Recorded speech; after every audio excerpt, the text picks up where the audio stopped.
রাজমিস্ত্রির কামে যাই বাড়িওয়ালা মেয়ের লগে ল্যান লাগাইছিলেন। কি করবো অনেকদিন ধরে কাম কাজ করি না, পকেট খরচ একবারই শেষ। আমার আবার আমাকে এলাকা দিয়ে মুরব্বী লগে ভালো সম্পর্ক, তো কি করি, আমার তো বিড়ি খাওয়ার টেহা নাই। হ্যাগো কাছ থেকে মুকুট বিড়ি, আকিস বিড়ি, মিঠু বিড়ি এগুলা নিয়ে খাই। পরে চিন্তা ভাবনা করলাম যে এগুলা খাইতে খাইতে তো কাজ হয়ে গেছে গা, আমার সিগারেট খাওয়া দরকার। আর কয়দিন আজরে থাকুম, তাহলে কয়দিন কাম কাজ করি গে, স্টুডেন্ট জব মানে রাজমিস্ত্রির কাম কাজ করি গে। তো কয়েকটা কন্ট্রাক্টর আসাল, হ্যাগো লগে আমি টানা বানা করছি, তো হেরাও আমার লগে টানা বানা করে, আমার কামে নেয় না। কারণ ওই যে হঠাৎ করি পকেট খরচ হইলে কাম বাদ দিয়ে দিই। পরে অন্য একটা কন্ট্রাক্টরে কইলাম যে কাজ করা যাইব নাকি। পরে কয় কাজ করবা পারমেন্ট, আমি হ্যাঁ পারমেন্ট কাজ করবো। পরে কয় ঠিক আছে। পরে যেদিনকে গেছি সেদিনকে মনে করে নিমন বেতে কাম পাঠাইছে, ওই বেতে একটা সিঁড়ি আছে একবারে মেড ইন চায়না, মানে তার গায়ের চামড়া। আমার তো মনে করেন লুপ লাগে গেল। এখন আমার চোখে এই সমস্যা নাকি দুই চোখে মানুষ একজন দেখি, আবার যারে দেখি তারই ভাল লাগে। কি করবো, মনের মধ্যে তো ফুর্তি লাগে গেল গা যে কাম কাজ পরে আগে মেয়ের লগে আমার ল্যান্ড মারান লাগবো, যে নেই ওকে এই সিঁড়িটারে পড়ানো লাগবো।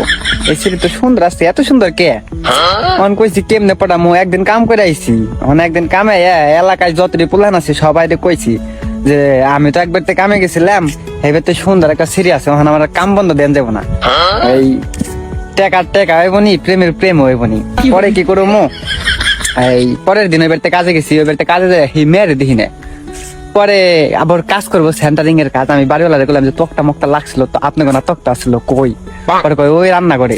পরে গেছি তাহলে দেখি আহি, এখন রান্না করে গেছি দেখি ওই মেয়ে রান্নাছে। ও সুযোগ পাইলাম, একবারে ফাঁকা জায়গা, যখন আমার দিকে তাকাইছে তখন আমি বলছি ও আপনার তো সেই সুন্দর লাগছে, আজকে এত সুন্দর লাগতেছে কে। একটা হান্টি পাম দিছি, এমন খুশির খুশি হইছে, মানুষের রাস্তায় যদি 1000 টাকা পায় তারপরে ওই রকম খুশি হয় না। খালি মনে করেন যাই করে নাকি আমার দেখলেই মুসকি মুসকি হাসে, আর মুসকি মুসকি যেহেতু হাসি মারে তখনই তো বুঝি যে ফাইসা গেছে গা। আমি আবার মাঝে মাঝে বাংলা ছায়া ছবির রোমান্টিক গান শুনাই, হ্যাঁ তো সেই খুশি হয়। এক পর্যায়ে নাম্বার নিয়ে আইসি, নাম্বার নিয়ে আয়া ফোনে সেই লেভেলে প্রেম আলাপ শুরু করে দিছি। এখন কেমনে জানি এটা বাড়িওয়ালা যাই না গেছে গা, আর কি মেয়ের বাপে যাই না গেছে গা। তারপরে মেয়ে আমারে কইলো যে আব্বু তো যাই না গেছে গা, এরকম সমস্যা, তো আমি আর তোমার সাথে কথা বলতে পারবো না। কথাটা কই এই ফোনটা দিছে কাইটে, আর কথা ব্যাপারে নেই।